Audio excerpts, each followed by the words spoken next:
Yes, and Monday opens with a rush of optimism and vigor for a new week and whatever it is that is to come in this week. Good morning and welcome to the Morning Brief on Channels Television. I am Bukola Koka. It's great to see you, Kayode. Well, it's 7 a.m. on the 7th of October 2024. Good morning, live from the nation's capital, Abuja. Welcome to the Morning Brief. I'm Kayode Okikelu. Bukola, what a weekend. What a weekend it was indeed, Kayode, with local government elections in many states of the Federation. Akwa Ibom, Benue, and Rivers. Of course, Rivers stands out for a number of reasons. The contentious nature of the politics in Rivers State, not just with the battle between the two political warlords, the current ones, but also for obvious reasons in recent times. And we saw that election was characterized by a number of events.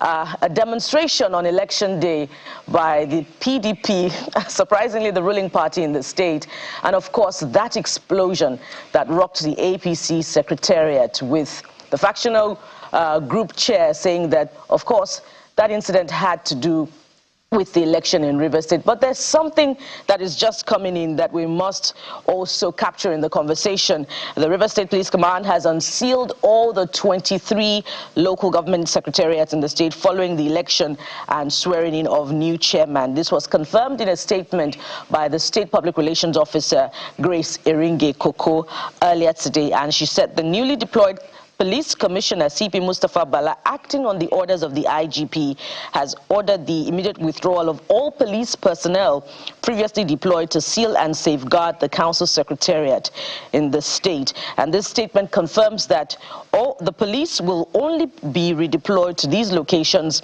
in the event of any crisis or breakdown of law and order. And you recall that prior to this time, the council secretariats in Rivers State had been sealed because of course, what happened to be a clash between the former chairman and the caretaker committee chairpersons put in place by the governor, of course, following that amendment to the Rivers State local government law by the State Assembly led by Honorable Martins Amewule. And we saw during the election, of course, what happened to be at the start of the election, police deployed to the Rivers State Independent Electoral Commission, which now seemed to be a departure from what it had initially said, that it would be abiding by the Federal High Court judgment, barring it from providing security for that election. But as things would turn out, there were reports at some polling units that they were intimidated, that voters were intimidated by and harassed by the police. And further down the day, there were also reports that very many streets and highways were, absent. There was no police presence captured in many parts of Rivers State during that election. So we see, a pattern of the role of the police in the Rivers State election. Kayode, of course, not to forget that the state governor has sworn in all local government chairmen elected on Saturday, October the 5th. Kayode. Of course, we can't forget too fast that incident, the governor lashing out at the Inspector General of Police. Well, the police eventually responded, taking exception to the tone of the governor. But that election has now gone, or going, whatever the case may be. But the breaking news is that the police in Rivers State has unsealed all the 23 local government area secretariats in that state following the swearing-in of the local government chairman who won in Saturday's election. All of them APP, well, except one actually, but most of them APP. So that is breaking news coming in from Rivers State. Clearly, we'll be giving you much more insights into the happenings in Rivers State and other states. Don't forget, local government elections didn't only take place in Rivers State. Other states had their elections as well, Akwa Ibom, Benue, and the rest. So not to worry. We'll give you a sense of what exactly is playing out. But one thing you may have also missed over the weekend is our conversation with Nigeria's minister, and that's the person of Anatu Musawa, the Minister of Art, Culture, and the creative economy. Well, she finally spoke to the media and she spoke to Channels Television. And naturally, the question about her NYSC certificate, the controversy came up. The elephant in the room, naturally. And that was what we tackled with her. Well, she has since spoken about it. In fact, part of what she said was that she's probably done more NYSC than most Nigerians, saying she's done even 2 years more than the average Nigerian who's done 1 year of youth service. But the question still lingers. This was done during your time as a minister and all of that. But would obviously like you to take a listen to what the Minister of Art, Culture and the Creative Economy, Nata Musawa, said when she spoke with Channels Television's Seun Wakimbaloye on Sunday Politics.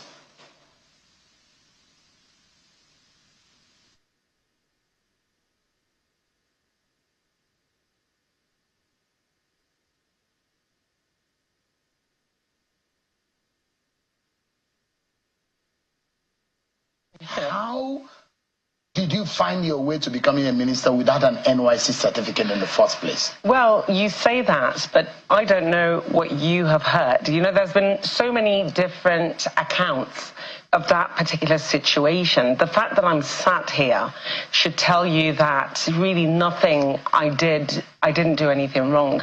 I have not come out to set the record straight as to really what happened.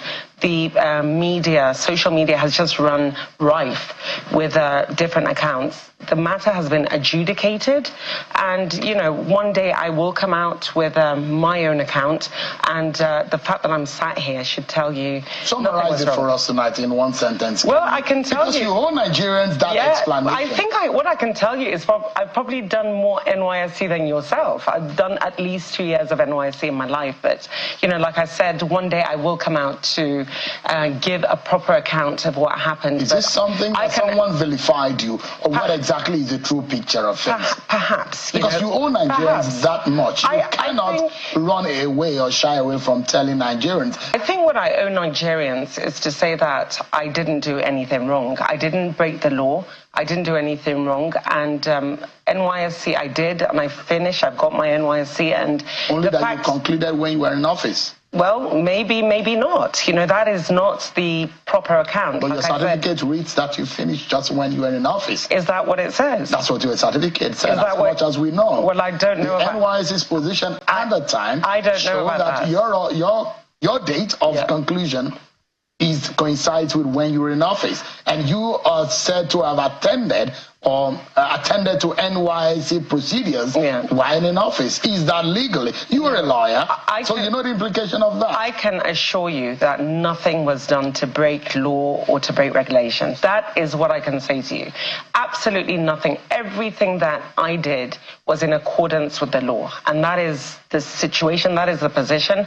And like I said, one day I will come out with an account of my own account of what happened to set the record straight. But as of now, I think it is important for me to focus on giving Nigerians the deliverables. The fact that I'm sat here and the fact that this matter was adjudicated in court should give Nigerians the satisfaction that, you know, I do deserve to, as any other Nigerian, to be given the opportunity to serve my country at this level.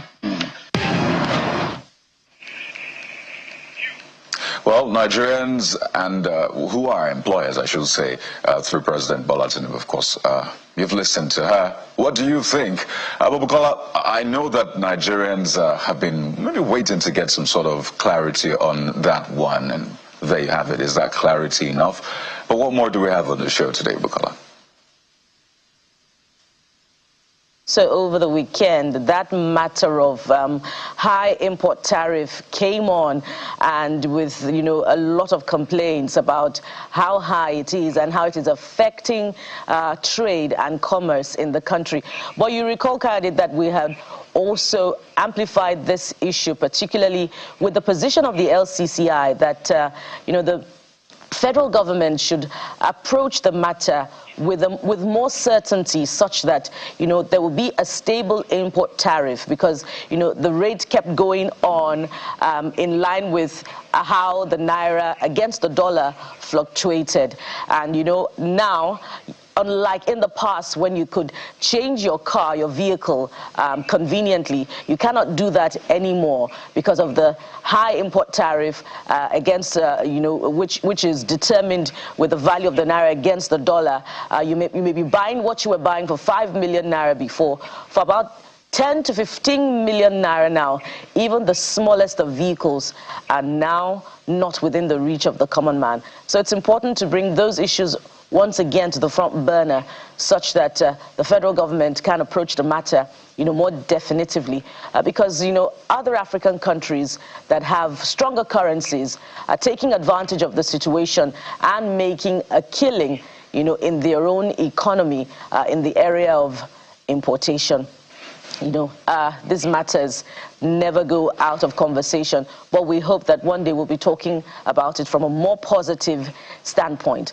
But we're not going to be talking about that today. We're looking at other matters this morning. Local government elections, are in a line of vision this morning. So from Benue to Akwa Ibom, down to Imo and the contentious River State, local government elections hitherto delayed have been held and concluded. But that's not the main gist. The common thread in these elections is the near clean sweep of the ruling parties in the states where these elections held.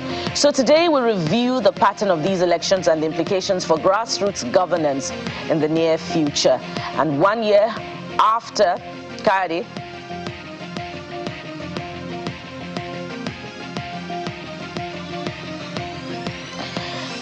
and later on the show, it's been 1 year after the Israeli-Gaza war that itself rooted in well over a century of unresolved conflict.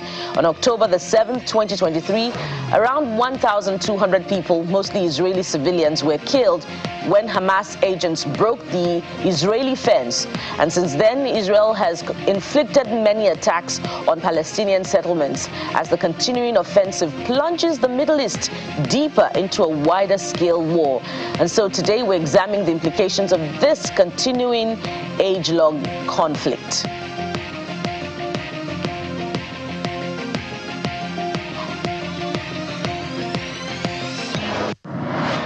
And apart from that, investing in women and closing gender gaps can significantly enhance economic growth. But why the slant on women participation in the tourism sector, as advocated by the government of Sierra Leone through its Ministry of Tourism and Cultural Affairs? Well, we'll get more insights into the Women in Tourism Regional Congress. This is definitely something that shall interest you.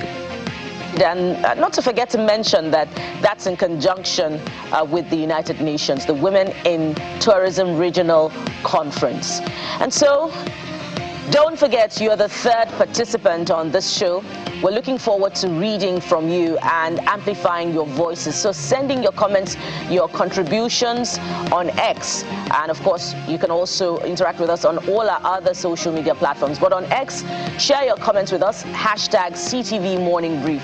There's so much to talk about, from the Minister of Culture clarifying her position on her NYSC to the local government elections in states of the Federation, particularly River State, and of course to other big issues as well. So we want to read from you. Start writing already. After this time out, it will be time for your views to be heard on this show, but starting with the top stories.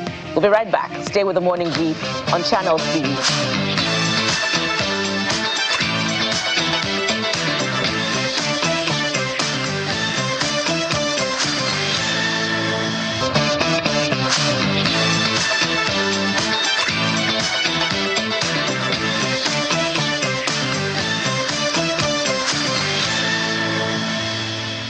Welcome back, and top on the brief this morning begins in River State, where Governor Simlai Fubara has sworn in the 23 local government chairmen elected in the local government elections held on Saturday, October the 5th. The ceremony, which took place at the Government House in Port Harcourt, followed the announcement of the final results by the State Independent Electoral Commission, RCEC, and the issuance of certificates of return to the newly elected chairmen. 22 of the chairmen were elected on the platform of the Action People's Party, APP, while the Action Alliance candidate emerged winner in Eche local government area. We return all the glory to God Almighty. Let me also appreciate the President of the Federal Republic of Nigeria. And that is the truth. The President, without his support, I also believe strongly, and every one of you will also agree with me, that we won't be here.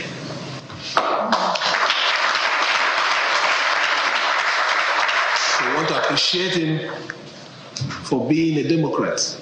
I'm aware that they are mobilizing 20 people per unit to go and confront you tomorrow when you resume in your local government headquarters. But please, if they are coming with violence, avoid them. The peace of this state is too important to us. In the meantime, the Bauchi State Governor, Bala Mohammed, has commended Governor Simlai Fubara's creativity in solving what could have been a constitutional crisis in the administration of local governments in Rivers State. Governor Mohammed stated this while addressing journalists after observing the swearing-in ceremony of the 23 local government chairmen elected on Sunday. He didn't have the structure of the party in the state for certain reasons, and he had to go out and make sure he allows other parties to participate within the political space so that there won't be any vacuum. And I think this is very auspicious, that is very, very creative, and I'm very, very proud of him. Again, he has established himself as a governor and the pride of all the governors of Nigeria. At the subnational level, you cannot just ignore a governor. A governor is the chief executive. He can do anything. He can spring surprises because the Nigerian state is run by governors at the subnational level. Even the federal government is a tenant. Nigerians live in the states and in local governments. And that's why what he did to me is very, very proactive and creative, irrespective of the fact that he knew his party would lose.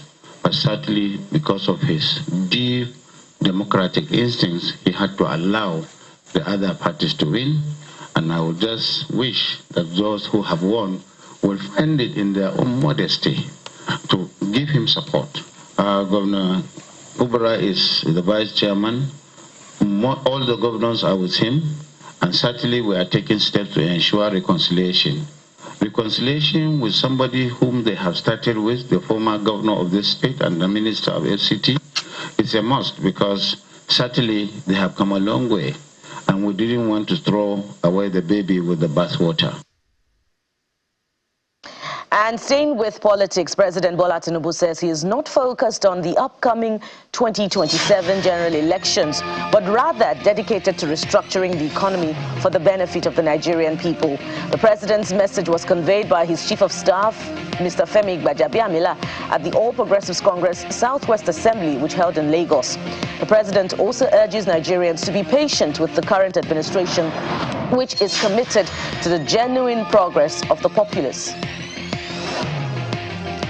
And in Benue State, the Senate Minority Leader, Senator Abba Moro, is appealing to aggrieved members of the People's Democratic Party that formed a parallel state working committee after the election of Mr. Ezekiel Adaji to give peace a chance. Mr. Moro, who represents Benue South Senatorial District at the National Assembly, made the call in Otukpo when the Deputy Zonal Woman Leader, Regina Lawani, led 3 others of the Zonal Caucus of the party to pledge their loyalty to the Ezekiel Adaji-led State Working Committee.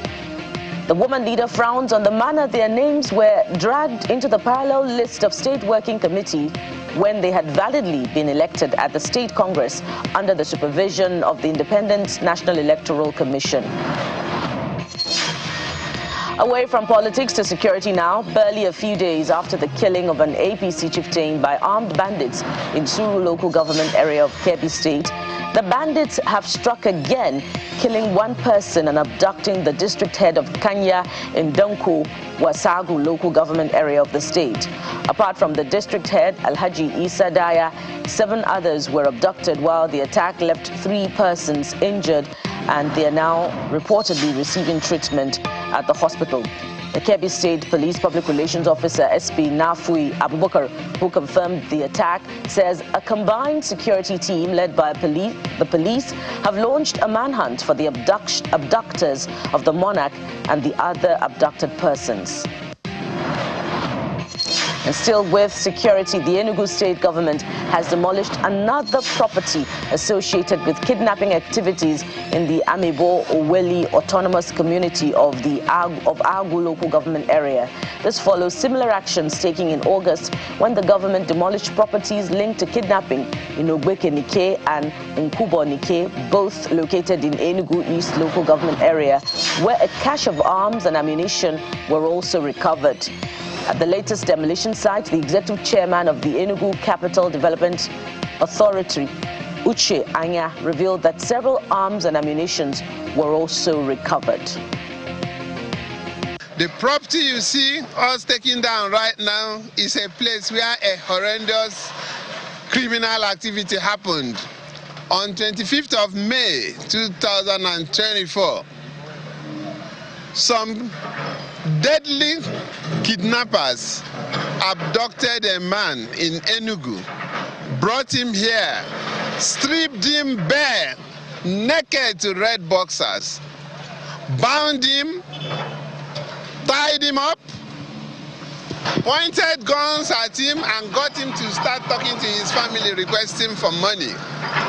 They held him down, but to the glory of God and dexterity of Governor Peter Mba, who is giving his all to security, Enugu State government was able, through our tracking system, to see what was happening in this rural Ogu community, and we went on. The security agencies moved in place. The kingpin escaped, but every other person was arrested. The kingpin escaped to Ebonyi. We tracked, the Enugu State government tracked him to Ebonyi. He escaped to Lagos. Enugu State government caught up with him in Lagos and brought him back. We have him in our custody. This is a warning to every landlord. Enugu State government will never accept as an excuse. I am in Australia, I am in America, my brother-in-law took people here, every landlord, once you put up a house in Enugu, we hold you responsible for any criminality that happens in your property.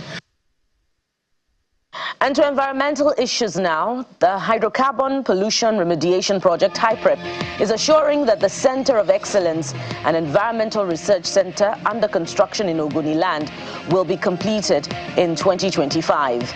This assurance is coming from HYPREP's project coordinator, Nenibarini Zabi, at the quarterly meeting with the people of Ogoni, which held in Port Harcourt, the River State capital. And practitioners in the teaching profession are asking governments at the federal and state levels to prioritize investment in the sector by providing infrastructure and improving the welfare of teachers. The teachers made their position known as Nigeria joins the rest of the world to mark this year's World Teachers' Day at a special event in Abuja, the nation's capital. October 5 every year was established by the United Nations in 1994 to celebrate the World Teachers' Day and raise awareness on the challenges that teachers face, including inadequate resources, low remuneration, and limited time for personal development. The National Drug Law Enforcement Agency, NDLEA, has arrested a 41-year-old Canadian lady, Adrienne Munju, at the Muritala Mohammed International Airport in Lagos for importing a large consignment of Canadian load, a strong strain of synthetic cannabis. A statement signed by the Director of Media and Advocacy of the agency, Mr. Femi Babafemi, says the suspect was arrested during the inward clearance of passengers on KLM airline flight from Canada at the Terminal 1 of the Lagos Airport on Thursday, October the 3rd, 2024. The statement adds that during a joint examination of the 3 bags belonging to Ms. Munju, who was coming to Nigeria for the first time, 74 parcels of the illicit substance weighing 35.20 kilograms stuffed in 2 of her 3 bags were found. In her statement, the suspect claimed she was recruited to traffic the consignment through an online platform for 10,000 Canadian dollars upon successful delivery in Lagos. She said she took the offer because she needed the money to pay for her ongoing master's degree program in Canada.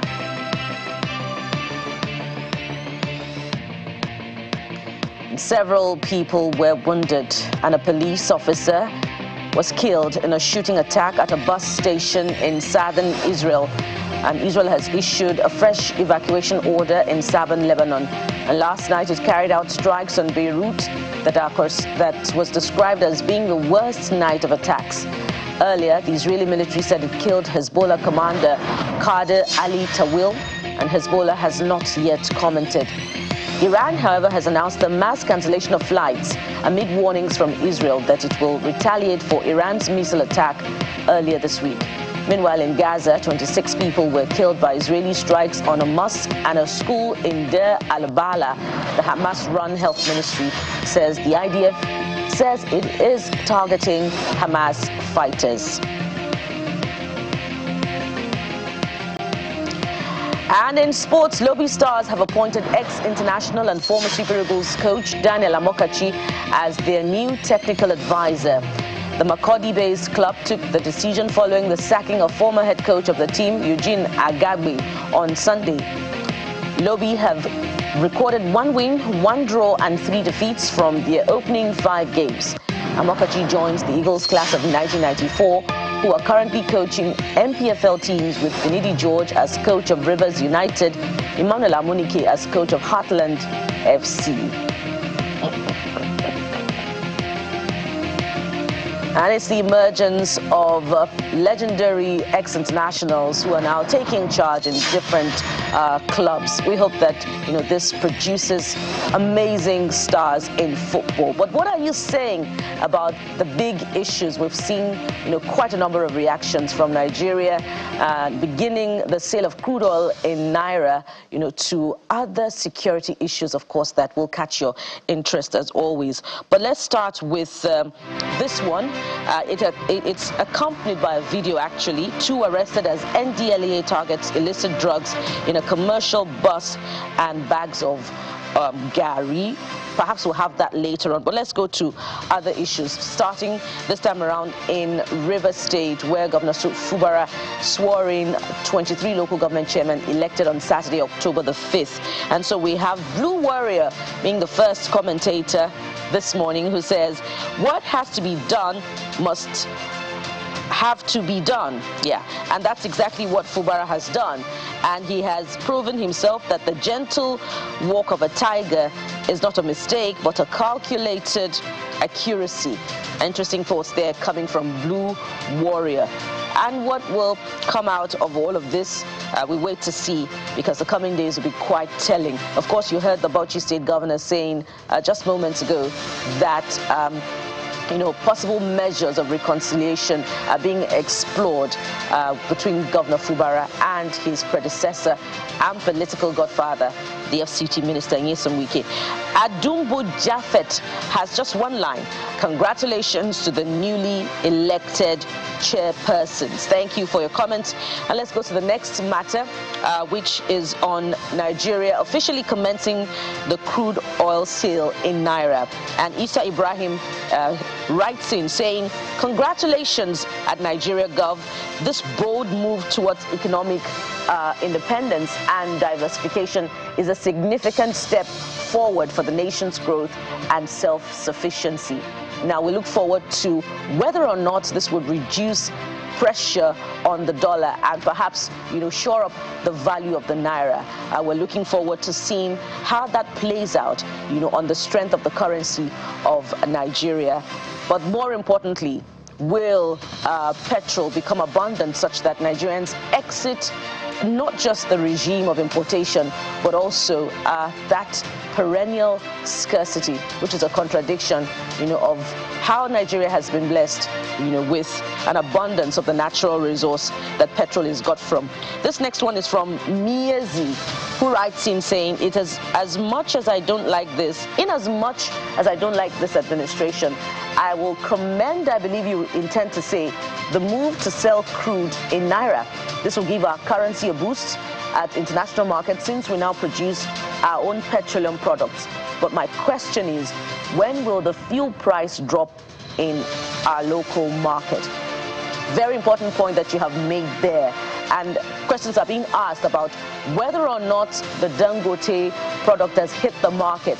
Because if indeed it has, why are NNPC stations still mostly shut across the country? And where you have them, in other stations by major marketers, the price is 950 naira per litre or more.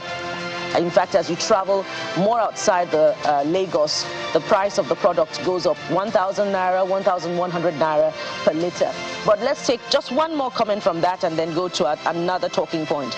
Akintola says, "We hope and pray to see that it reflects positively on the FX rate."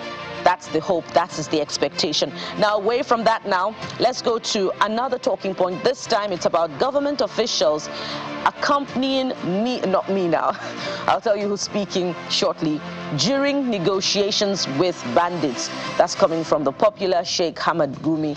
And the first person writing in on this particular subject matter is Lot-JX, who says, "This is a treasonable act.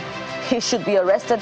So he calls out every person joining him to negotiate with terrorists.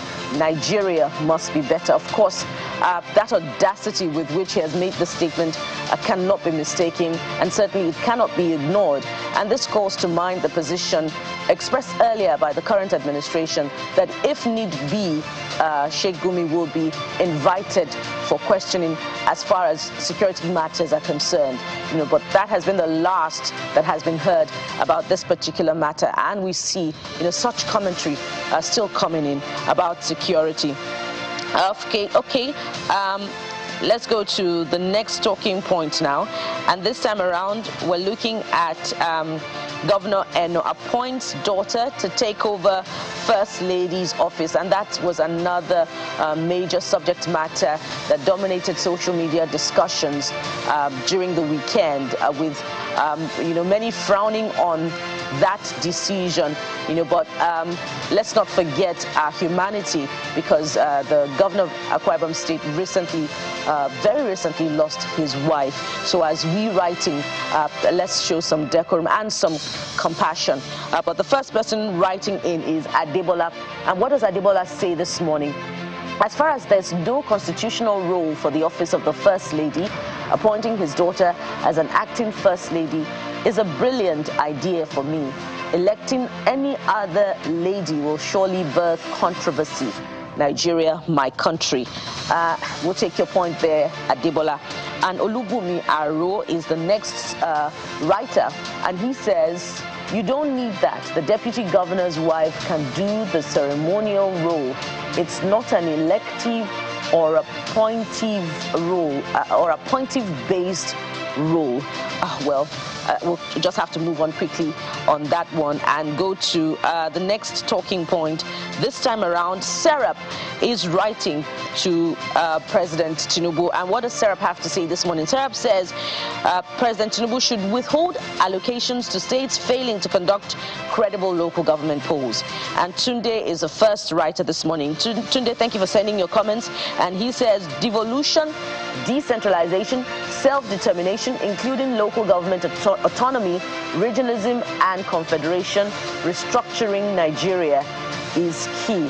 Now, the coming days will be quite telling about how that Supreme Court judgment will impact on local government administrations throughout the country, with many keeping their eyes on what approach the subnationals, that's the governors now, will adopt in releasing, in managing now council funds, because they will now be transferred directly to the accounts of local government chairpersons or the office itself. But there's more to talk about later on the program. But we're starting with the just concluded local government elections, in reviewing the implications of what has transpired over the weekend and in the past few weeks. And the first leg of our conversation, which is specifically that, will be starting right after this timeout. So stay with us on the morning brief. We'll be right back.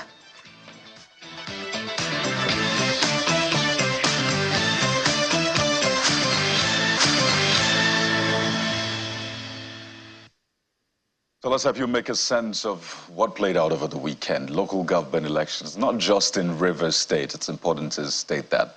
We also had elections in Benue, Akwa Ibom, Jigawa. All of these states had local government elections. And well, what we saw was really not different from what we've been seeing in times past. But the Rivers situation is quite peculiar, as well as what we saw in other states, really. So we have joining us on the show this morning, Professor of Political Science and International Relations, Nasarawa State University, founder, Adonis and Abbey Publishers, Professor Jidofo Adibe. Professor Adibe, you're welcome to the morning brief. Thank you very much. I know, with what you've seen, I just want to set a background. You know, months ago, a lot of Nigerians celebrated that Supreme Court judgment granting financial autonomy, and they said, way to go. This is going to birth a change in local government administration and all of that. And we've seen states conduct local government elections previous weeks, months, and the rest. Would you say that maybe people celebrated too early with what you're seeing play out with these elections, or the celebration was in order? Well, I wasn't among those who celebrated. Right. No. I just thought, one, it amounted to what in Babangida days they call a little to the left and a little to the right. There's a conflicting tendency in the Tinubu administration. So it seems sometimes to do things that contradict one another. There are forces that are pushing for, let's go back to what they call true federalism, which is, you know, there's nothing like true federalism, but just federalism as obtained in the First Republic. And there are also those who are pushing for greater centralization. So now what he has done is, okay, for those who are talking about greater centralization, I give you this local government autonomy. Because it doesn't make sense if you are really going back to old regionalism. It doesn't make sense. I actually believe that the State Independent Electoral Commission is no different from INEC. And historically, they sweep all the polls. So my own fear, again at that time, was probably it was a contrivance by the government. So if they were able to push through for INEC to organize the local government elections, then they will put their own people, and by so doing control the structures. So now what this has established is that the governors are supremos at the state level.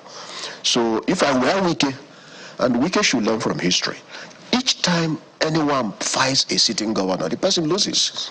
If you go, for example, Obaseki versus Shomole, you go to Wodo versus Sullivan, there's never been an instant. The only time I can remember a sitting governor lost was under Chinwe Mbadiniju in Anambra State. Even then, he won all the primaries.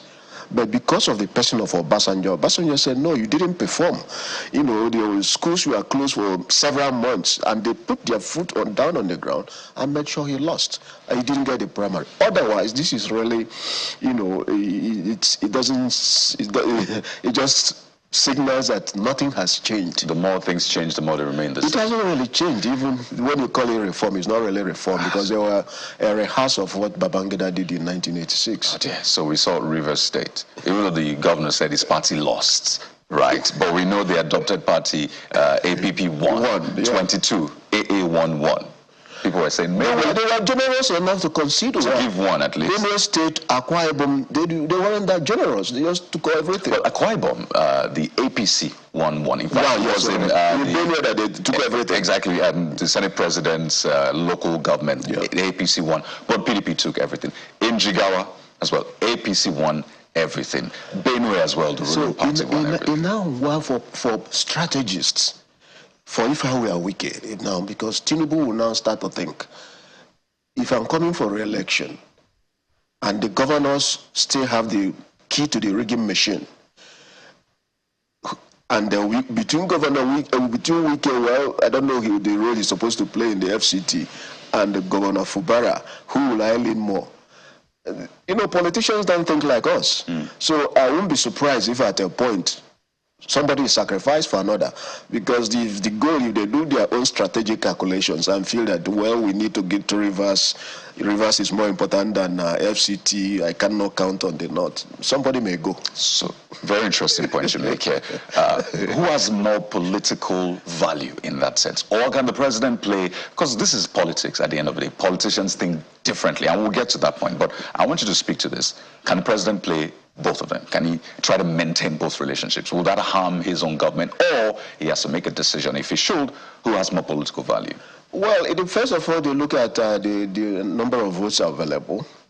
They look at certain places that are ideologically led. There are certain parts of the country where your mago everything may not work. For example, during the Buhari days before he became president and lost that halo, you know, if you try to rig in Buhari's domain or manipulate, they'll set you ablaze. His supporters. So you know that those areas are ideologically motivated. So you have to be reasonable. River State, so I won't be surprised if these politicians are supporting both sides secretly. You know, and that's why we say, what's the essence of these elections? We need to reimagine our politics. And that's why they talk about illiberal democracy. Illiberal democracy, where you still observe those rituals that are associated with liberal democracy, rituals like election. Whereas in actual sense, they are not taking place. So what's the essence of, periodically organizing an election, spending a lot of money, only for you to just use that to legitimize a set of people who are already a priori chosen. And that takes me to the next point, really. By the way, the president has said he is not thinking about 2027. He's not going to tell you. That statement is also political. Right. Because you know these people well enough, right? It's your field. But let's get to what then? Because the people now, this is what you find people doing. Either by their own admission or omission, by their doing or otherwise, you find them queuing behind political leaders. For example, the Rivers case, the current governor and the minister of the FCT. And a lot of people all of a sudden saying, you know what, no, allow Fubara do his thing. And they queue behind Fubara. And some other people are saying, you people should take a moment and think about this. First, this is politics. You don't know what kind of agreements they had prior to this. You don't even know the root of this drama. So for the people out there, a lot of them who just want to support somebody, they want good governance, should they begin to rethink and maybe reassess their engagement with these people? One, understanding that for the average politician, it's a hold on power for them and not governance. I don't think really if we say politicians, we just have to call it that this is not working. The liberal democracy, as we know it, is not working. If we want to reimagine our politics, for example, when people start to give an example of leaders that are very transformative, you will hear them mention Lee Kuan Yew, you mention Mahathir Mohamad in Malaysia, even Paul Kagame. And if you look at the period these people have stayed in office, Lee Kuan Yew was 31 years, Mahathir Mohamad was 24 years, Paul Kagame has been there since 2000, and prior to that, the 6 years before, he was vice president, but effectively the president. So what is common to them is longevity. Nigerians are alienated from politics today as we know it. You can just think of the number of your friends you call and say, what's happening? They say, look, I'm not interested. Or people are just not interested. This will not save us. So the hope for many people is that we'll get at a point, people somebody who will, because the recruitment system is structured in such a way that unless you have deep pockets, unless you have rough edges, you cannot come into the system. So there's simply no room. So the hope for many people is therefore that somebody who knows the system can come up and commit what we call class suicide and radicalize himself and then make some changes. Very interesting proposals there. I don't know if you are pushing for the third term agenda kind of thing. People should stay longer in power so they can make effect some more change. I have my own thoughts on that. At the federal level, for example, I've argued that we need a collegial system. One, since part of the reasons for the anarchical structure of our politics is the fear that if you win, you will use state power to privilege yourself and your in-groups, ethnic and religious in-groups, and disadvantage the others. So how do we solve that problem? I suggested, let's get a collegial system where each of the 6 political zones, we have 6 of them, and they take turns, 2 years, others become deputy, take 2 years. By the time they go around, it will become 12 years. So we get a long break from politics. Because what we see is every 4 years, you organize elections that are not really, they are just shambolic. At the same time, because elections tend to be wars without weapons anywhere in the world. Now, after 2 years, you open so many wounds. They are not even properly healed. Next time you start another round of election. So what it does is to put the nation-building process in abeyance. At the same time as you don't accomplish anything. I don't know if it's something close to what former Vice President Atiku Abubakar just proposed to the Senate, but we'll explore that and expand this conversation. We're still keeping our eyes on that local government election that played out in Rivers State. Rivers naturally occupied a huge part of the news, but we had in other states as well. And Bukola has another guest in Lagos just to expand this conversation. Bukola. Indeed, Kade, it's interesting to watch Professor Adibe, his calm candor, on these issues, and it makes you wonder, which way Nigeria. I wonder if what you describe as the magnanimity of the subnationals is really magnanimity, particularly in Rivers State, or maybe it was just, making the process look credible enough in the light of the circumstances, which in this case is that, the governor is not in control of the PDP structure in the state. But we'll be looking at the pros and cons of all of that. We have Dr. Austin Tam George joining us. He is a former commissioner for information in Rivers State and a senior executive at Harvard. Right? Did I get it correctly? Former senior executive. Yes, former senior executive at Harvard. Dr. Tam George, you're welcome. Thanks for having me. It's good to have you. Yeah. You are from Rivers State. You are a former commissioner of information in Rivers State. In fact, you worked with the former governor, Nyesom Wike, and now FCT minister. When you watch, the turn of events in the last couple of months, I wonder how it makes you feel, particularly because of the implications for governance at the grassroots, and how this will pan out eventually. Professor Adibi was talking about the president's statement being political, which is not focused on 2027. What will be the test of that statement at the end of this month, when local government local government funds would need to be transferred to the account of local government directly? Would you see statesmanship or another round of litigation? Well, first of all, you made reference to me serving in the administration of Nyesom Wike, who is now the FCT minister. I'm very disappointed in what the minister is doing. He's the one orchestrating this. He's the one who has set forth, a process to destabilize the state. I was commissioner for information in the previous administration.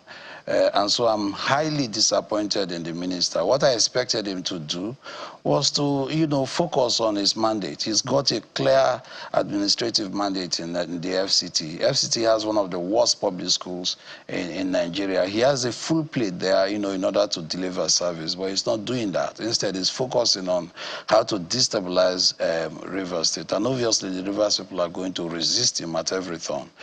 What I expected, the FCT minister to do was to say, look, I've had my time in government, now I've got to focus on what I have in Abuja. But concerning what is happening now, going forward in terms of the local government elections. You know, the elections were very peaceful on Saturday. All the 23 local government areas, you know, the LGAs, the LGA chairmen have now been sworn in by the governor.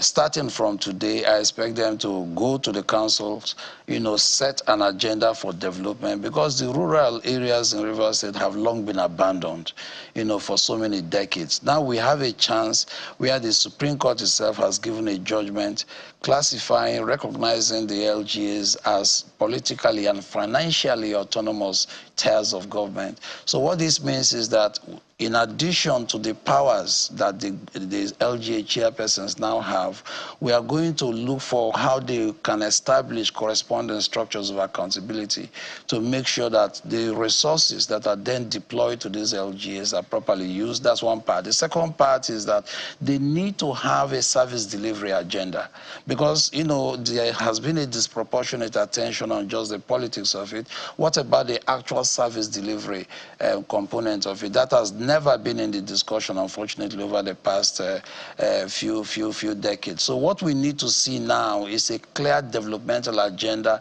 that will be led by the governor. In fact, I expect the governor to have a quick retreat with the LGA chairmen, chairpersons who have just been elected, to say, look, this is the focus. Is it in terms of healthcare delivery system? In Rivers State, healthcare delivery system was abandoned for 8 years. I'm saying this because I was there. I was in the government. What about the states? The governor found out as he came into office that a lot of the schools in Rivers State do not have teachers. So what this means is that, in primary and secondary schools, the governor will have to work with the LGA chairpersons to make sure. Under this current administration, yes, a lot of the teachers, yes, schools do not have teachers. Yes. Despite the huge investment in infrastructure under the past administration. Yes, under the past administration of Nyesom Wike. So what the governor is doing now is to try to recalibrate the system to make sure that he brings effective administration to the state. So for God's sake, let us allow Governor Fubara to do his work. Now that we have democratic structures in the LGAs, let them work with the governor and deliver service to over 8 million people who are resident in Rivers State. We do not have time for distractions, and I'm fully in support of the governor, so that he can deliver service to the people.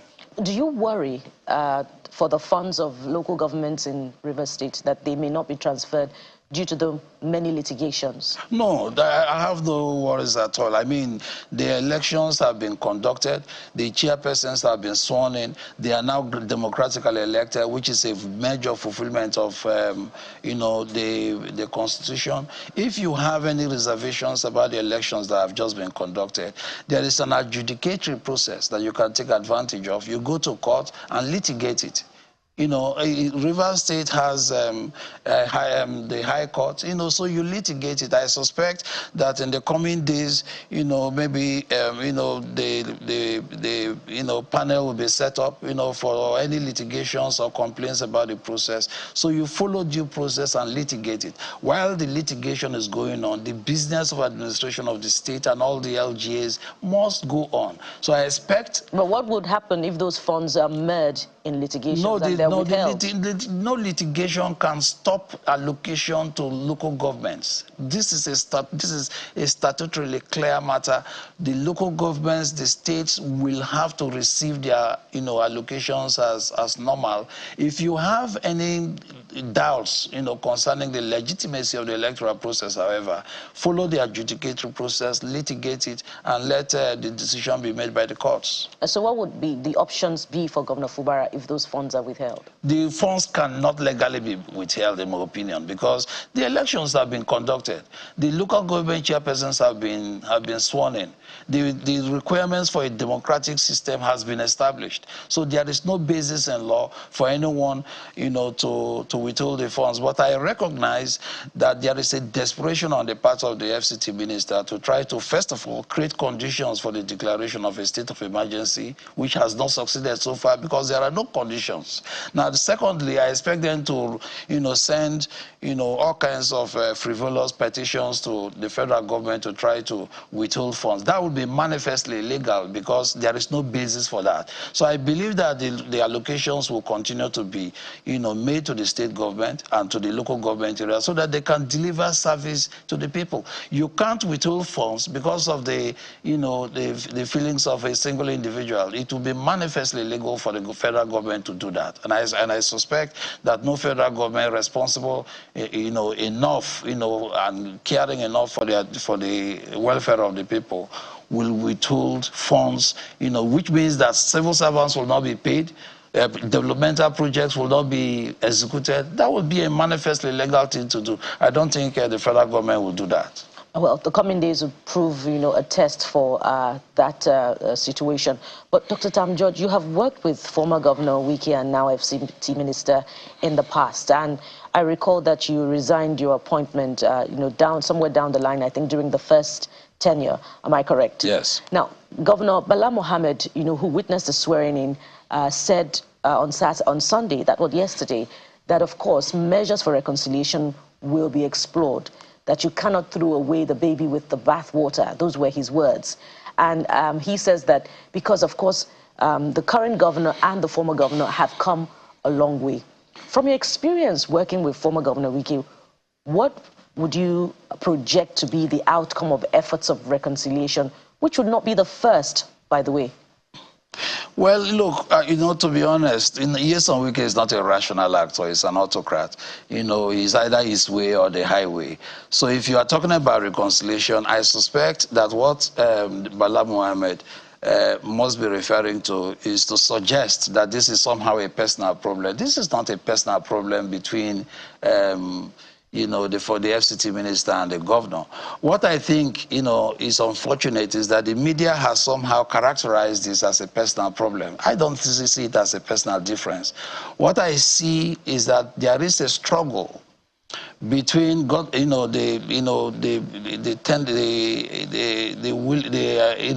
of the former governor, the FCT minister now, to control the state, versus, the governor Fubara trying to make sure that, the sovereignty of the rivers people prevails. So it's not really a personal difference. I see it more as an ideological tussle, whether one person will control the state or whether the people themselves will control the state. I don't see how you can reconcile this, because the governor has already set an agenda that revolves around the ideology of rivers people first.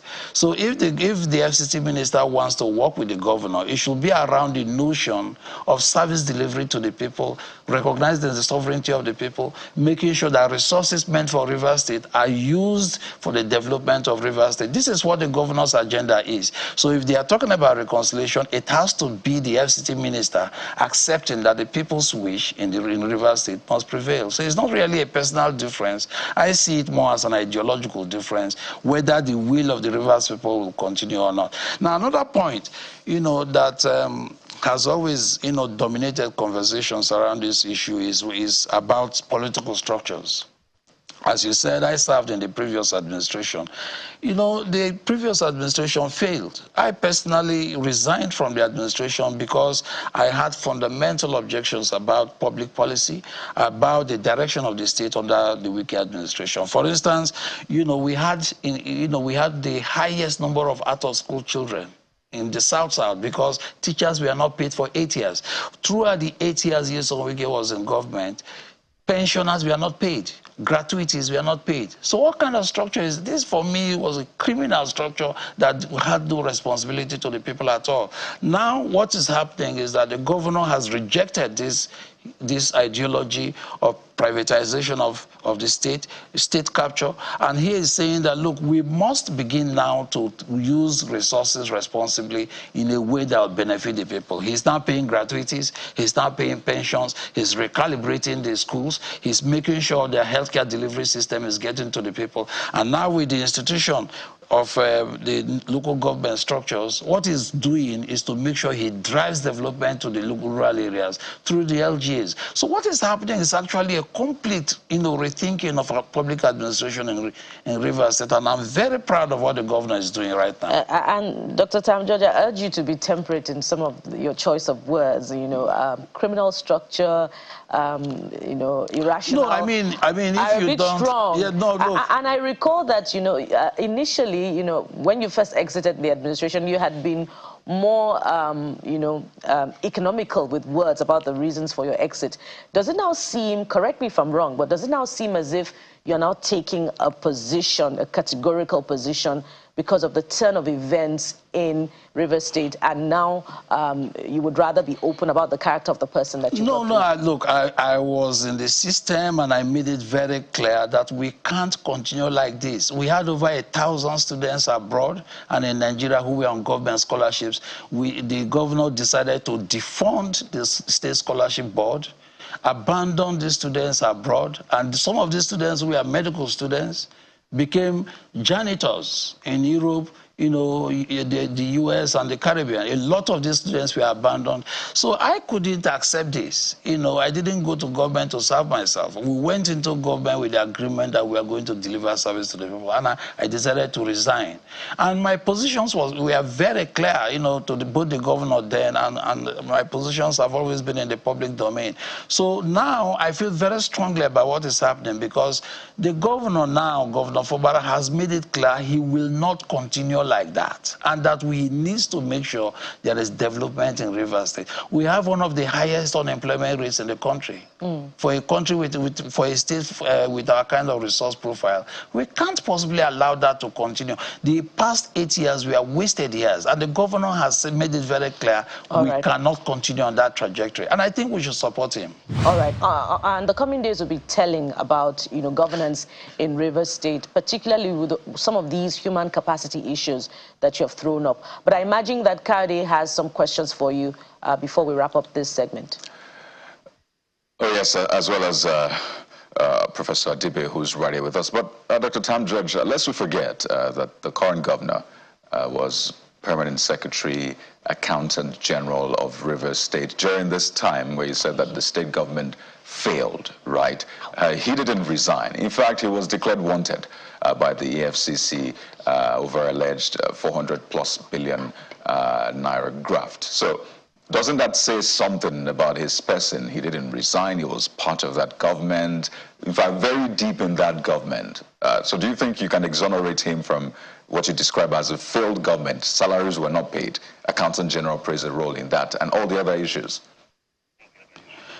In public administration, especially in government, the governor takes full responsibility for every action that is taken. He is the appointer, he is the appointing authority for every person. He appointed me as commissioner for information. He appointed the accountant general.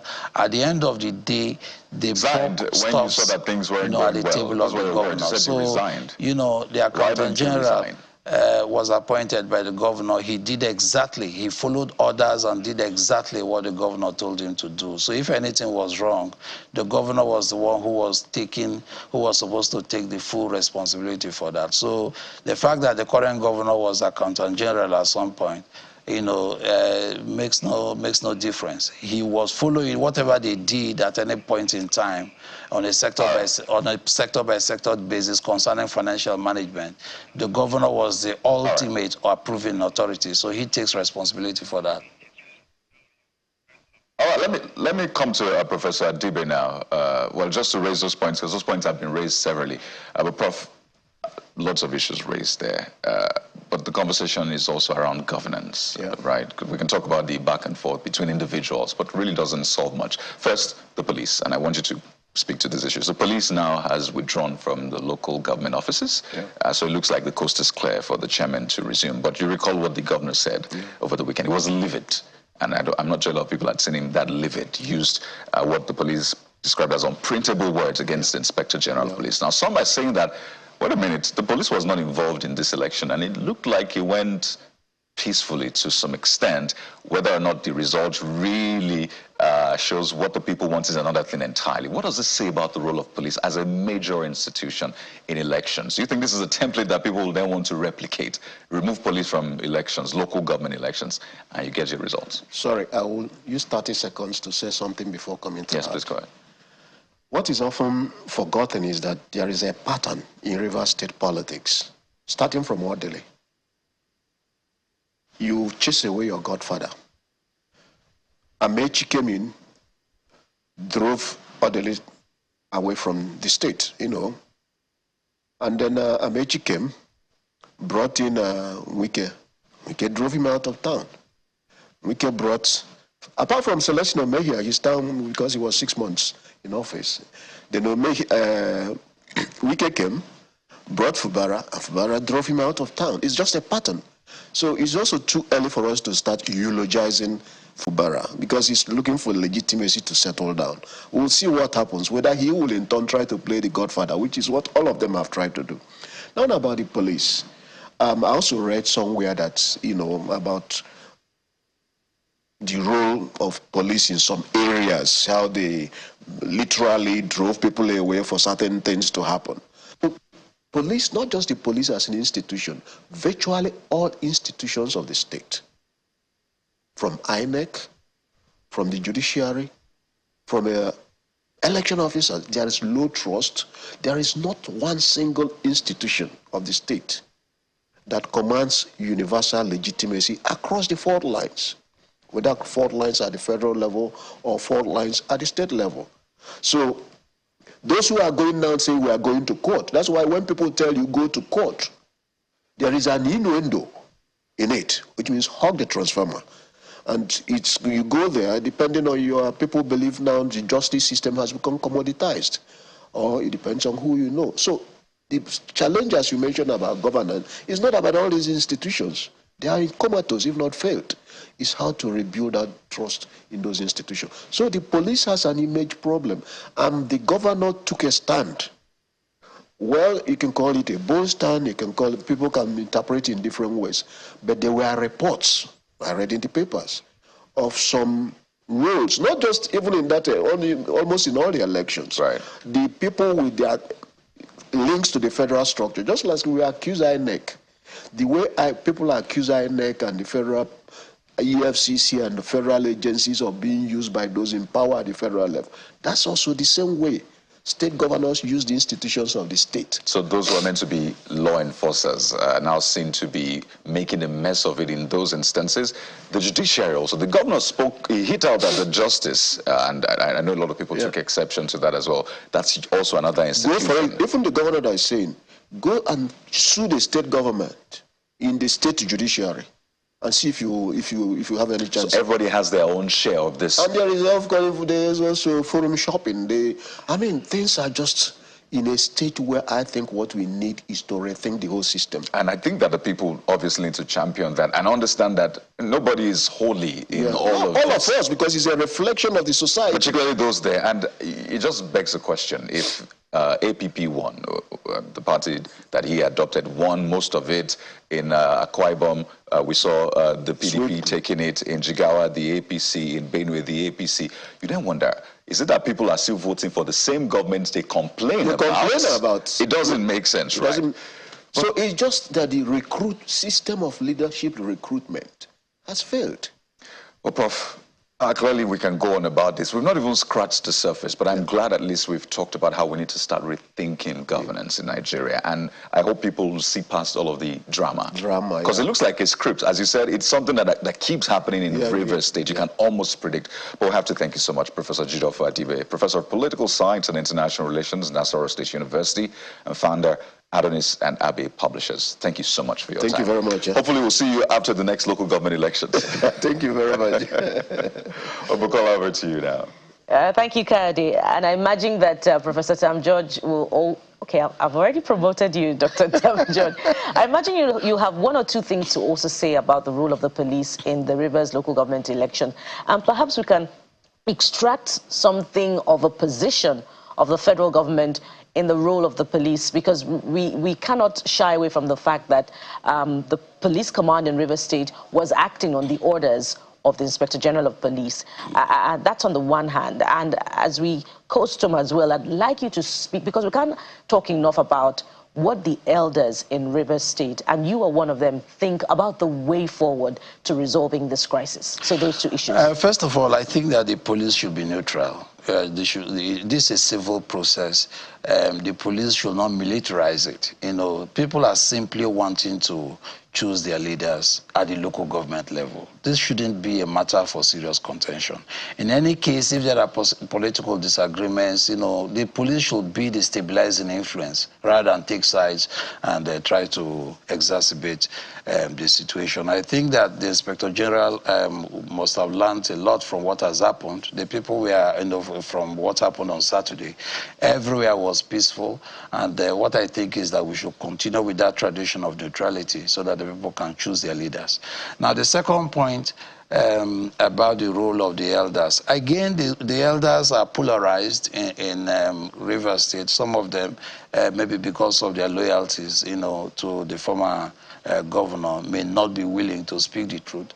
But there are others who are very forthright and have decided that, look, political differences aside, we must at all times keep the interest of the state as a collective in focus. And I think that is where most of the elders belong. We want to give Governor Fubara a chance, not so much because he himself is perfect or the administration will not make mistakes, but this is the best chance for everyone to come together to say, okay, how can we share perspectives with the government to make sure that the state goes forward? And now we have democratic structures at the LGA levels. They will make their mistakes, but let us make sure we operate within the system to make sure that we deliver service to the people, because ultimately that is the most important point, which is to deliver service to the people, lift them from poverty. I am a very strong advocate of education and human capital development.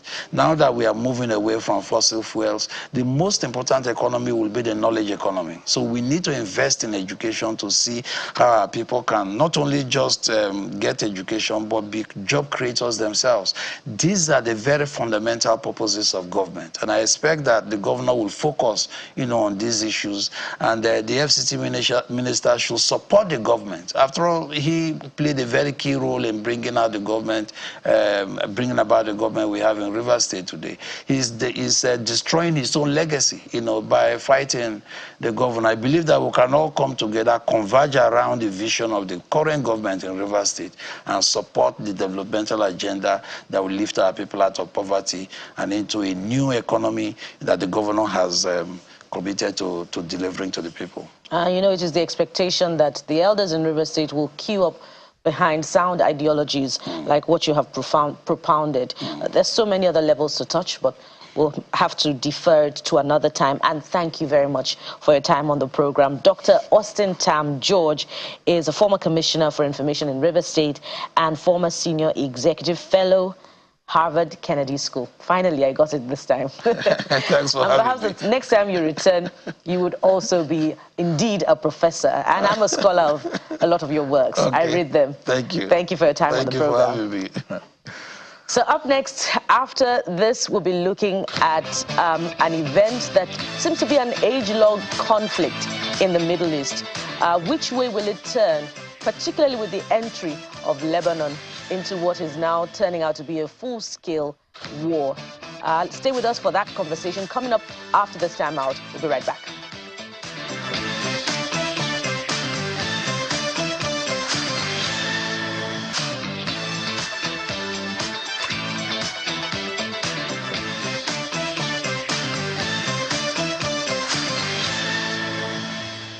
Exactly 1 year ago, at about 6:29 a.m., Hamas and other armed Palestinian groups launched an unprecedented attack on Israel, killing 1,000 plus people. Well, Israel, of course, reciprocated and responded with a much more devastating offensive, which has so far killed over 41,000 people, and that's according to the health ministry in the Hamas-run enclave. Well, this war has spiraled into something even bigger, and with that whole earthquake happening in the Middle East, there are concerns that this is even spreading to other parts of the world. And the big question is, when will this end, and how bad will it get before it ends? We're joined on the program this morning by someone who has an understanding of the happenings. He's an international affairs expert. Dr. Adoyo Mali is right here with us in our Abuja studio. You're welcome to the Morning Brief, Dr. Mali. Good morning, good morning. I know there's the academic angle to this. There's the human angle to this as well, seeing all of the deaths. But speak to us about what you've gleaned from this so far, 1 year. It is not a celebration. Anniversary, yes. Commemoration, yes. But clearly this is not something we want to be commemorating as a world, as a people. So what is your, well, internalization of this so far, 365 days? Well, 1 year into the conflict, the recent conflict in the Middle East, I would say that before I begin, I want to commiserate with all those that are involved on both sides, on all the sides, not both now. And it's very unfortunate that this event has to happen. This is because of the disagreement between all the parties in the conflict, which has had a historical antecedent, right from 1947, when the British mandate partitioned Palestine. And the conflict has remained up till what happened last year. What happened last year is unacceptable. It's barbaric. It's not right at all. People at a music festival massacred, people in their homes. So it's clearly a terrorist attack. Nothing warrants that type of onslaught on a sovereign country. So it's very fortunate, and it's just that the retaliation by Israel has led to a lot of bloodshed, and which also is also not acceptable. The United Nations and other bodies have to wade in to nip this crisis in the bud so that it does not go further than what has happened. So what are you gleaning now? When do you think this will be enough for Israel? I know Israel had said they will ensure that Hamas is not able to launch such ever again. They're going to cripple. So does that concern you? Does that give a clear definition of when this will be enough? Or what do you think is now the goal for Israel in all of this? We still talk about all the other factors, the US, the other countries, even Nigeria saying that Palestine deserves its independence, sort of stepping into this in some sense. But when do you think it will be enough?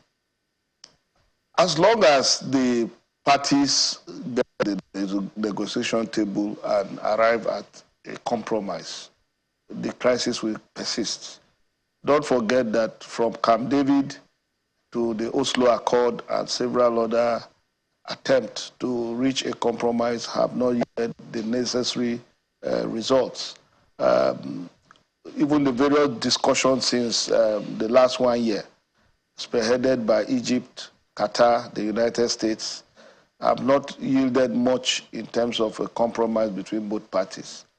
So both Israel and the proxies of Iran, they all have a very hardline position. And in international negotiation, they have to be give and take. The two-state solution has not been accepted by all the parties. And so we are envisaging a long-time disagreement. But what I will say is that international efforts should not relax. They should intensify these efforts. The United Nations, as an agency set up to enhance international peace and security, has to be on top of their situation. The Security Council and others, because most of the resolution 1709, which was passed, that Hezbollah was supposed to move into, give some buffer zone between Israel and Lebanon, right, have not been respected by Hezbollah. So we've seen Iran, Lebanon. We don't know who will be next. And the fear now is this will naturally get bigger. We've seen the deaths of generals here and there, and naturally there will be retaliations. And you wonder, these retaliations will keep going back and forth and maybe even get bigger. I don't know who you want to spearhead this, because I think everybody has tried what they can do so far. I don't know what more can be done, which is why I ask one, do you think that there's a goal for Israel in this, where you think Israel has met the target and then it would pull back? That's on the one hand. Secondly, you mentioned the UN, even the US referencing the role it has played so far. Whether or not they're able to really spearhead this conflict resolution process, right? Because it looks like they have done this, and so far it has failed. Now, the bigger question is, are we on the verge, and I'm sure you probably answered this, how close, if there's a doomsday clock, how close are we to a possible World War III? The world will do everything possible to avoid a World War III. That is why there is a lot of caution. Even Iran, when it attacked Israel sometime last week, firing almost 200,000 missiles on Israel, they made it very clear that it was just to warn Israel to back down. They are not looking forward to an escalation. The United States, which is a major ally of the Israelis, do not want a major escalation of this conflict. And I believe to Israel too, is not willing to escalate the conflict beyond what it is. I think all Israel is doing is to ensure that its borders are cleared so that it can sleep with two eyes closed. Every country will want to do that because the level of attack from the south, from the north, is becoming too much by the proxies of Iran, including the Houthis. I think what Israel intends to do is to degrade as much as possible the capacity of these proxies surrounding its borders to be significantly degraded with tunnel shafts, with missiles, and so on. They have been able to use the Iron Dome, but increasingly you can see that even the Iron Dome and the David slings, yeah. they may, in the long run, they may not be able to protect Israel to the level they want. So they want to do some clearing within the area. But I think both Israel and even the parties involved, they will not want a full-scale escalation because it will have a very devastating consequence on the entire globe. Well, I think it's having some sort of, consequence already, but it's not on that scale just yet. And that brings me to the role of the U.S., which is the elephant in the room. By the way, you speak to that doomsday clock if you have any in your mind and how close it is. So the U.S. plays a pivotal role in this one. The U.S., we've seen the Secretary of State moving around, trying to mediate, organize meetings, and be a part of it. So the U.S. has to, on the one hand, or is expected to bring an end to this conflict, sort of mediate and be the big uncle that it is and said, you know what, let's solve this. On the other hand, we've seen the President Joe Biden, for example, talking about discussions about, attacking oil facilities. You saw what that did to the prices of crude oil. And the U.S. has elections in the coming days, and American people would obviously look at this war, what the possible presidents will say about this war, and use that to decide who to vote for. So do you think the United States, particularly the Biden government, which wants to get reelected, the Democratic Party, is maybe in a dicey situation right now to full-on support Israel in this now that other parties are coming to attack it, or mediate peace, and then that might affect re-election? Do you think the U.S. is considering all of that? The Israelis or the Jews, they are a very powerful group within the United States. And no party, both the Republican and the Democratic Party, cannot afford to be on the wrong side of the Jews in America. They have the resources, they have the network within the American system. And if you listen to both Donald Trump and Kamala Harris, the two major contestants in the American election, from their statement, you know that none of them will radically change the support for Israel. Biden, during the campaign, when he was contesting with Trump, everybody thought that he would have a different posture by the time he becomes president. But it is clear that whether it is Republican or Democratic Party, the Americans are solidly behind Israel as a state. This is very historical. This has taken time, and we are not seeing any difference. Don't forget that the Americans have vetoed virtually most of the resolutions at the Security Council and even at the United Nations General Assembly. So isn't that a conflict of interest, right?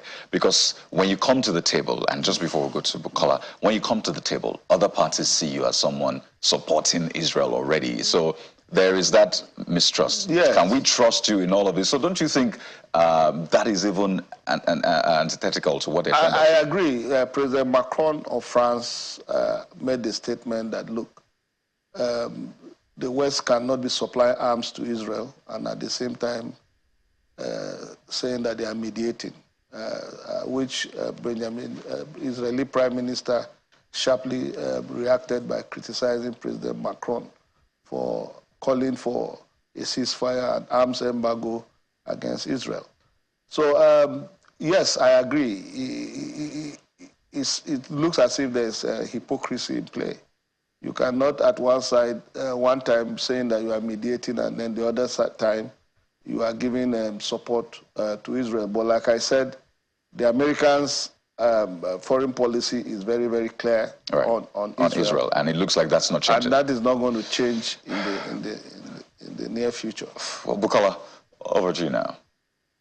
Thank you, Kadi. Maybe I should just slot one before we end this segment. Dr. Omnai, prior to this time, there had been increasing worry about the isolation of Israel. That's, as we approach, 1 year anniversary.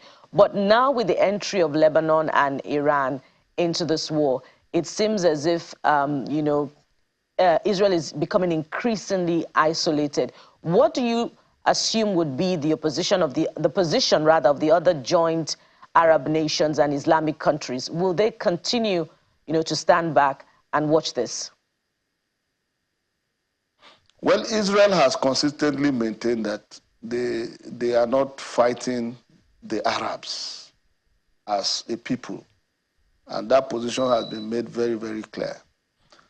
Israel is fighting terrorist organizations, Iran proxies, and Iran itself. Those are the people that Israel is targeting. Now, the rest of the Arabs, in as much as they have sympathy for Palestine and Lebanon, don't forget that they are wary of Iranian influence in the Middle East, because their brand of radical Islam is virtually not acceptable to the rest of the Middle East. So you could see before the October 7 massacre, Saudi Arabia and Israel had gone very far to restore diplomatic relations. And Jordan, Egypt, and several other Arab nations were already engaging positively with Israel. Because of the agenda that Iran intends to push within the region, most of the Arab nations are not really in support of what Iran is doing. Look at Yemen, look at what is happening in Sudan and several other parts of the Arab world. Even in Egypt, if the Muslim Brotherhood were allowed to take over power, they were going to deal ruthlessly with even the Arabs that are their citizens. Right. So because of this fear of Iran's version of radical Islam, the Shia ideology, the Sunnis and other parts of Arabs are not really receptive to an Iranian control of that region. Interesting dynamic here, Dr. Mali. We really have to anchor, but few seconds. How many minutes to a possible world war, if you have that clock in your head?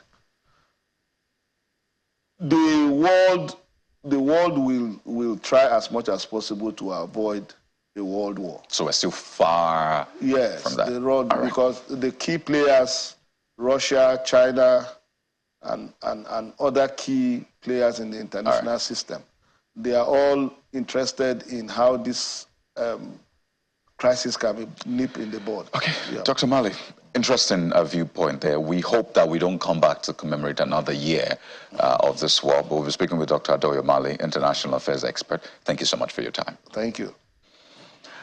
We'll take a moment now, and when we return, we're talking everyone's dream, literally. We want to go someplace, have a good time, but then there's another twist to tourism, and you do not want to miss this. Stay with us.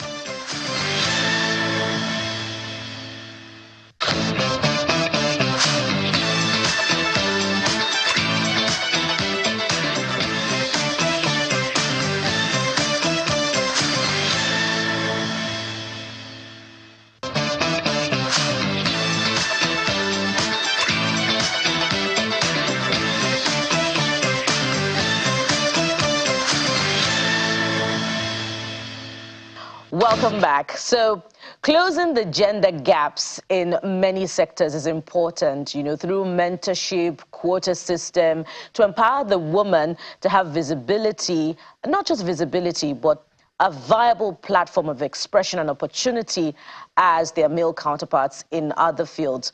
But what is peculiar about the tourism sector, and what's inside this package of the Regional Women Tourism Congress, powered by the government of Sierra Leone through its Ministry of Tourism and the United Nations? Let's find out together as we have joining us on the program this morning, Mrs. Nabila Tunis. She's the Minister of Tourism in Sierra Leone. Good morning and welcome, Ms. Tunis, to the program. It's good to have you. Good morning, and it's good to be here as well. Yes, and we are welcomed by a wan smile. Thank you for joining us again.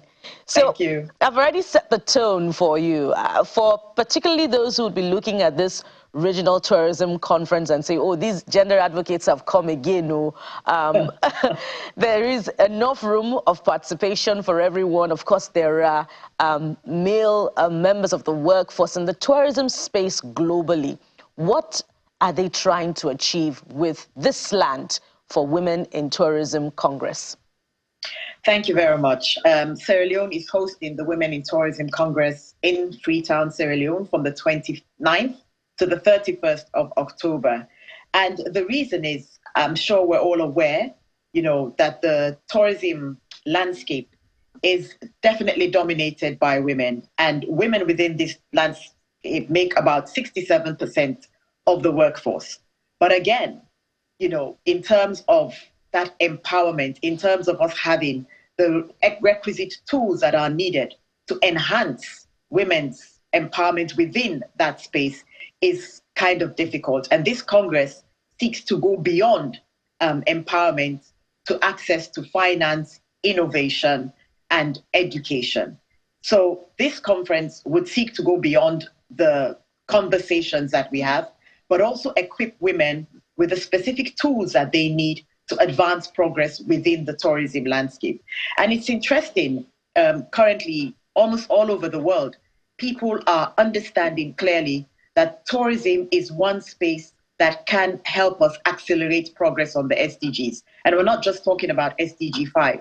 We're looking at the other SDGs, SDG 4 on education, SDG 8, SDG 10, and even partnerships. So this regional congress seeks to bring all women together in Sierra Leone to discuss and find a way, map a way, a concrete pathway for advancing women's empowerment within this huge space, this huge platform, and this huge industry that can advance women's empowerment and address Goal 5 of the SDGs. It's also aligned very closely with the ECOWAS and the AU agenda.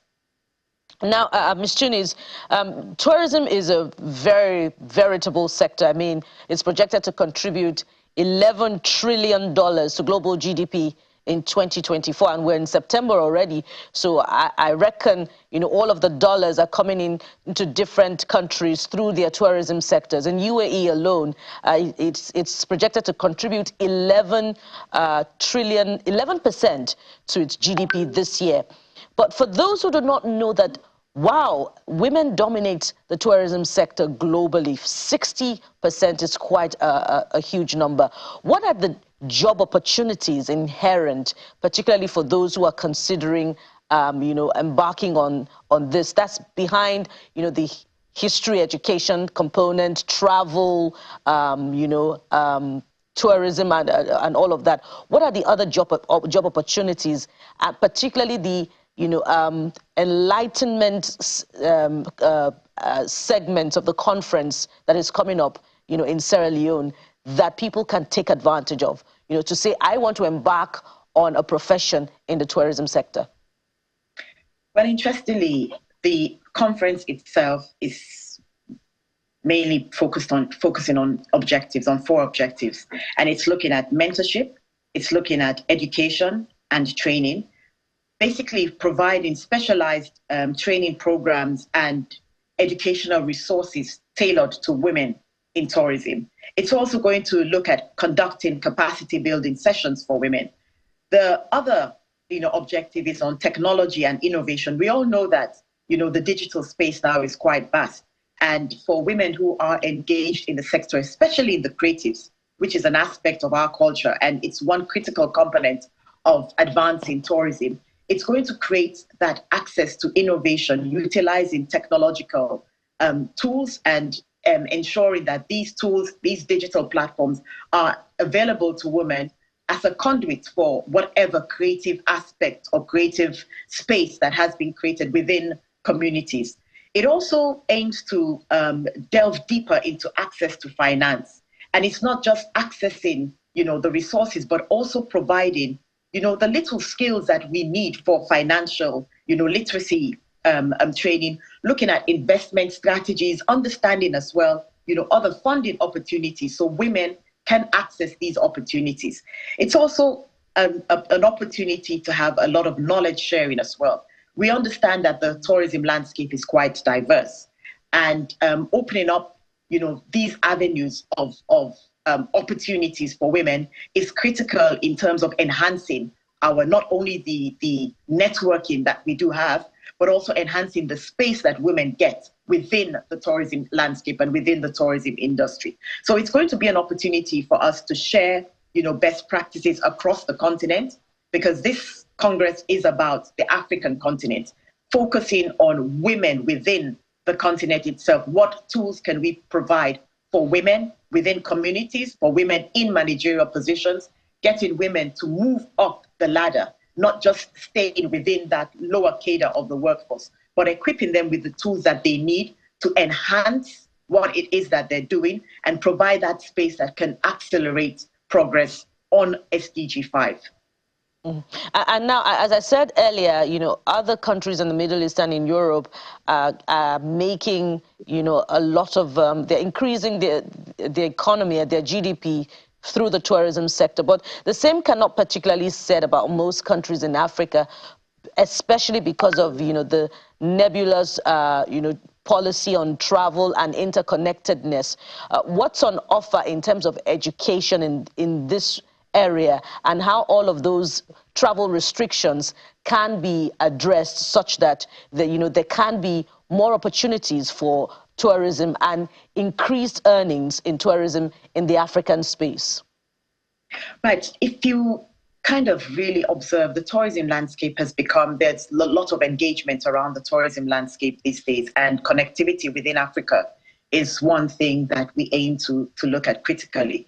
But one thing that this Congress also aims to achieve, aside from providing these necessary tools to enhance women's empowerment within the tourism landscape and hive out and harness the potential that we do have as women within the tourism workforce, it also aims to have a specific agenda item that will be taken up at the continental level, to ensure that member states implement this particular agenda item to advance women's empowerment within the tourism landscape. So things which have been the topic of conversation: how do we ensure that we have seamless borders? Issues like connectivity, issues like access, looking at how could we ensure that Africans can travel to African countries better? How can we ensure that Africans invest in African countries and build those local economies that can give us the resilience for tourism? Most of these things are going to be part of the Women in Tourism Leadership African Committee, which will start the discussions on a specific agenda item to be taken on board at the Women's Regional Congress. So it's more than just focusing on women, but it's also how can we utilize this platform to advance, some sort of consensus in terms of integrating Africa. We have all the tools that we need, but what can we do to go further to ensure that there's a seamless access, there's a seamless movement? So things like how can we get countries to open up their airspaces better and ensure that connectivity between maybe the West and the South is a lot more seamless? How can we look into issues like visa waivers, or visa entry protocols are waived to enhance the movement within and between African countries? And Ms. Tunis, most African countries are signatory to a number of protocols, but these are more effective on paper, but rather than in practice. Are you worried that, some of the commitments that you hope to secure as a result of deliberations from this conference may not, go through in practical when, they will be put to test in ensuring that, your Congress is a success in promoting tourism in Africa? Charity begins at home. Do you have those worries?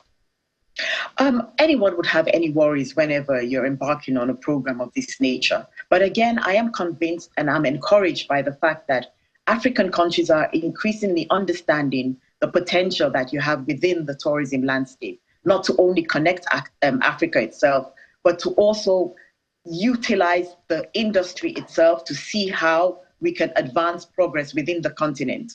So what we need to do as a Congress, what we need to do as a committee is to keep the conversation going in collaboration with UN Tourism, because this is a very, very unique workforce, and it's a unique opportunity for us to increase connectivity within Africa. It's also an opportunity for us to ramp up, growth and economic development within the African continent as a whole. So what we need to do and what we're charged to do, and I think we're really ready across all the female tourism ministers, the tourism actors who are part of this Congress and part of the committee, we're all willing and able to continue the conversation to take it up to a continental level where member states would understand the value and the importance of implementing actionable policies and actionable plans to advance tourism and advance women's empowerment within the tourism landscape. So I feel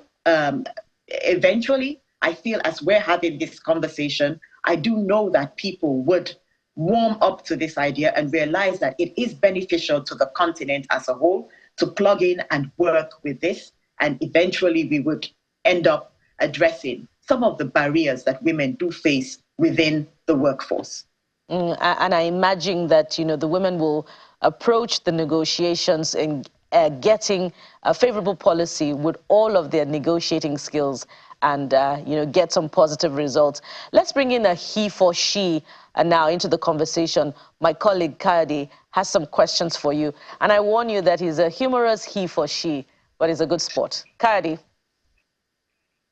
Well, thank you, Bukola, for that introduction. Well, Minister, it's quite interesting to hear you speak about this, right? And I just imagine the potentials. But I don't want to just imagine. I want you to basically be our tour guide on this one. They say that tourism is basically about sights and sound. So help us to envision what a future with women actively participating in tourism, what it looks like. Maybe this can help sell this dream, this vision, this what you're trying to achieve to people. So what will the tourist sector in Africa with more women participation look like? We all know the power that women bring to the table in every aspect and every sphere. And tourism is one of those industries that can provide the tools that Africa needs to accelerate progress. We all know that Africa also, in its tourism landscape, provides a lot of authenticity. The cultures complement each other. People visit countries like Sierra Leone. You visit Nigeria. You visit countries in the east and in the north. Each country has a unique product to sell, and that complements the African dream and the African reality. And this is what the women are going to bring to the table, understanding that women have this potential, women have the tools, women understand how they can navigate and progress along this landscape, this particular industry. And it's like unlocking the African tourism landscape to the entire world, to the globe.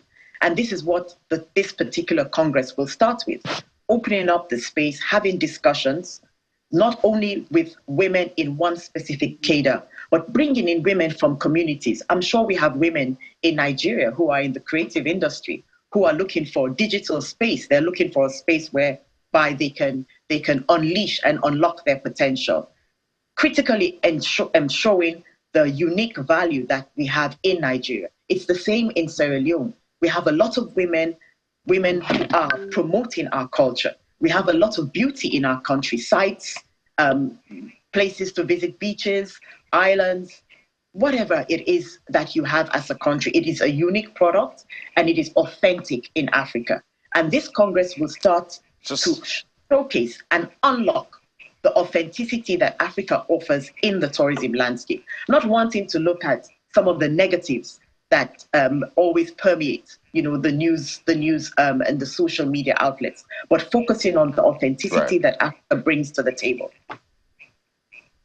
Quickly, as we wind down, what is this conversation without our favorite spots, right? Next time you visit Nigeria, what's your favorite thing about Nigeria, for example? The meal or the cuisines, the places? What is that thing that you would want to explore next time you're in Nigeria? The music. The music. The entertainment. Which is your favorite for now? I don't want to be biased. You've got so much to offer that it's hard to have a favorite, but you've got lots of them anyway in the entertainment industry, and they are making waves as well. Way to go. Of course, we would also look forward to exploring Sierra Leone and the beautiful places and people there. Well, Bukola, over to you now. I think it's only fair that women will wrap up this conversation.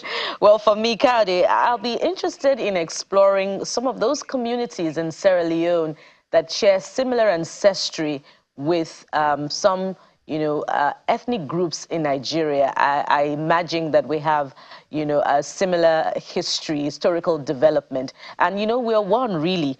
Would like to anchor at this point. Thank you so much, Ms. Tunis, for your time on the program. Ms. Nabila Tunis is the Minister of Tourism in Sierra Leone. Thank you for joining us. Thank you for having me. Thank you. And this is where we anchor at this point on the program. But it's the start of the week already. There's so much to look forward to. And Channels Television is following all of those developing stories for you. So stay with us for all the important updates that you need to get your week going. Thank you for watching from this side of the divide in Lagos. I am Bukola Koka. From the nation's capital, Abuja, I'm Kayode Okikilo. Don't forget, Sunrise Daily is next, and we have a package for you. Stay with us.